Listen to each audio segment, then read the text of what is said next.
because if we can see where we're headed, it's usually easier to use a transit than a bearing.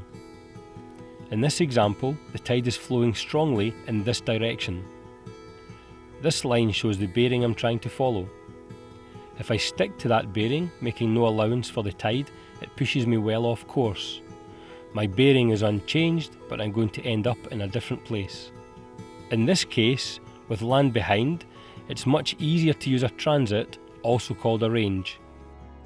Now, a transit in its simplest form would take a bearing with a compass on what we're aiming for, set the boat up heading towards that, and then pick something in the background that's easily identifiable. So we'd have two things lining up, the thing we're aiming for, something in the background, and if we start to drift, then the relative position of these two moves. So the thing in the background moves the same direction that we're being drifted. This time, I've lined up the end of the island where I'm heading, with the white house on the far shore. I could also have used the red buoy.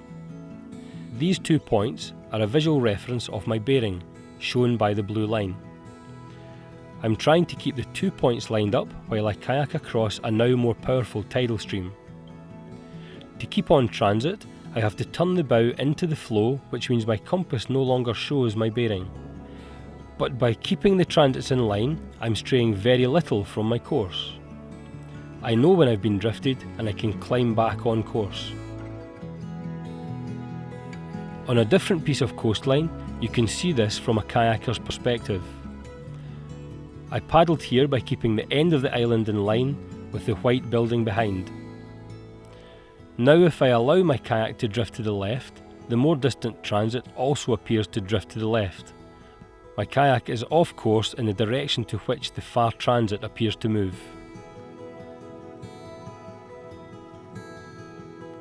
Transits are very useful for coastal sea kayaking and can be applied in all sorts of ways without a compass. For example, knowing when you're in a shipping channel. So one way of telling whether we're in the shipping channel or not, because there's no lines drawn on the water, is if we look at the red buoy down here, and then on the bridge there's the red mark on the bridge there, the left hand side. If we hold our paddle up in front of us and line up one end with the buoy and then the other end with the mark on the bridge, if the paddle's in front of us, then we're not in the channel yet. So if we've lined up those marks, the red buoy, the mark on the bridge, if the paddle's in front of us, we're out of the channel. As soon as it gets really close, then we're getting close to it.